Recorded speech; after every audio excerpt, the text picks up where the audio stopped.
Guys, your man Unspoken Reviews back again with another video for Daredevil Season 2, Episode 2 and 3 review. Okay, guys, so Episode 2, Shoot the Moon, and Episode 3, Scales and Swords. When you watch a television show, you want to know the talent loves their role. Not just the actors, but the writers as well. Watching Episode 2 and 3 of Daredevil Born Again Season 2 has put on display how much they love being part of this show. Episode 2, Shoot the Moon. The best thing about this episode is it shows how highly effective the show can be using Daredevil only the minimal amount of time. Now, granted, we get a good fight scene towards the end, but the show focuses on the characters and how events play between them. This episode answered a couple fan questions such as why Fisk doesn't out Matt as Daredevil. And the answer is fairly simple. Matt has a strong presence in the community as a lawyer who's made quite a difference. Putting Matt Murdock along with Daredevil would probably urge the public to his side and lose Fisk's influence. Instead, I like how Fisk uses Matt's heroic act from Season 1 to boast his narrative as a hero, making it hard for Matt to move freely throughout the city. We also get the reveal that Fisk has an heir as Vanessa tells him, which means she's either pregnant or already had a child, which means we could have Richard Fisk by Season 3. This episode also displays the true weight the community feels due to Fisk's influence. Angela Ayala, the niece of Hector Ayala, also makes a return in this episode as a convenience clerk is debating on shooting a couple of kids who are attempting to steal from him. The task force gets involved, and despite Angela's Tia trying to get involved to stop the violence, they take her into custody as well. We also see Angela takes another step to becoming White Tiger. It's interesting watching the narrative media being so calm and peaceful, the opposite of being in the actual streets, watching the community break down. BB Urick also becomes a target as she is the one responsible for the trolling videos of Kingpin. It's weird seeing how Daniel is still blind to the fact that she is exploiting him. The rebellion doesn't just happen in the streets, but with the police as well. NYPD have not been supportive much of Fisk's activities. We see this when Powell sends agents after Cherry. They bully their way into the room and are met with a couple detectives visiting, quote unquote, a friend. You can feel the brotherhood between the police versus the AVTF. Bullseye's actions are still a wild card in this episode. He kills a few task force agents, and I like how they keep using the blue background for him. We also see how scary he is in the background for Vanessa. She constantly is looking over her shoulder, looking out windows, as she's afraid that he's out there somewhere watching her. As far as why he saved Matt, we're unsure, but we sense his presence leaves Vanessa in a state of fear. Episode 3, Scales and Swords, picks up right after the fight scene, and we see Karen has restrained one of the AVTF agents.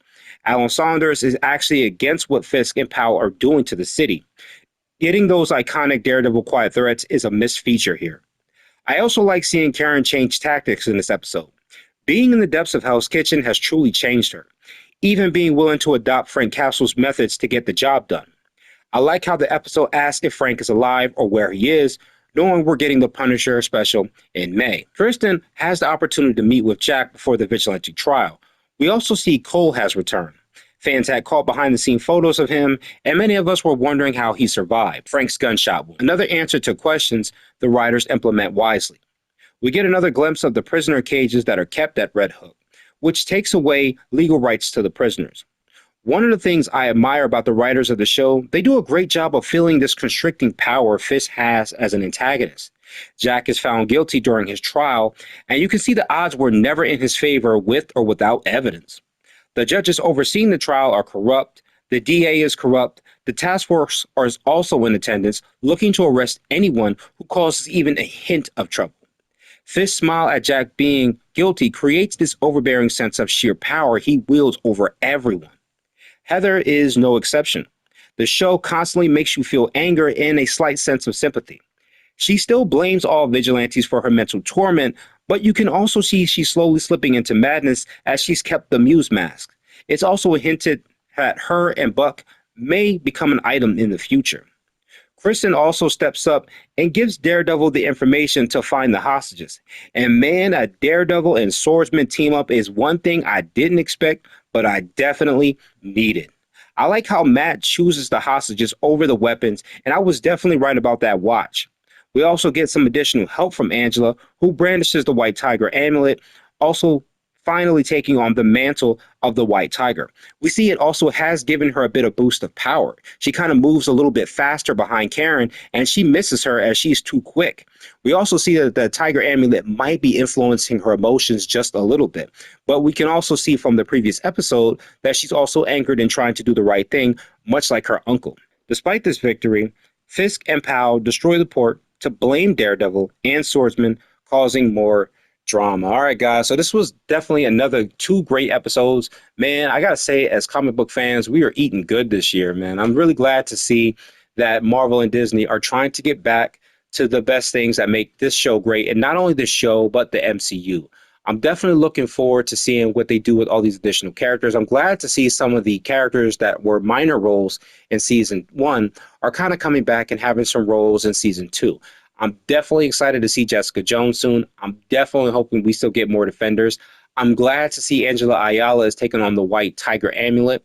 It makes me wonder if the Tiger Amulet's magical abilities might be affecting her the same way that it is in the comics. It does affect the bearers who wear it. I also wonder if maybe Iron Fist will come back and notice the amulet and understand what the power is that it represents, especially since I do believe in the comics that amulet is from Kunlun.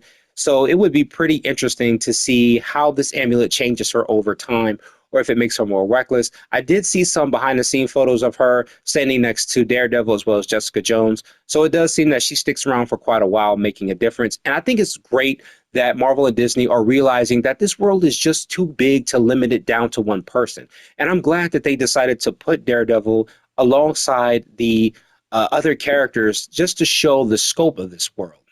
And another thing I find so interesting is that Fisk's influence can be so heavily restricted on New York that it would take so long for someone like the governor to finally come in and say something, or why the rest of the country hasn't done something about it. You would think maybe the president would have some kind of feelings towards it. Now, I do know that Ross is now in jail, so he's no longer the president, and someone will take on that mantle finally. But what will Sam Wilson do at this point? Would he not get involved? Will the other new Avengers not do anything about it? Now, granted, I know their arm is twisted by Val, but wouldn't they not try to make a difference in such a scenario?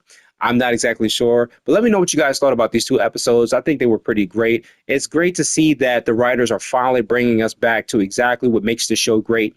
And while that is the combat and the cameos, it really comes down to the character blends, the kind of will they, won't they type of, not like romantic type of things, but the will they, won't they do the right thing. Like characters like Daniel, he seems like he's kind of in the middle. I think in a way that he knows that BB is responsible for the things that she's doing.